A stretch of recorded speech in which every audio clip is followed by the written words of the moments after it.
Привет всем, вы на канале Kitai QX, и хочу предоставить вашему вниманию сравнение трех камер. Первая SJ-Cam C100+, вторая SJ-Cam C300 и третья AUSEC 5K. В данном сравнении звук и видео без обработки.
Тест звука.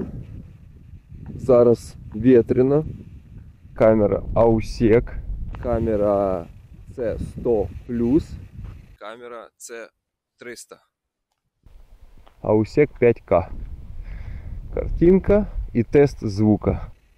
Якщо камеру розворачуєш до себе, особливо C300, звук стає тихіше. В AUSEC такого нема.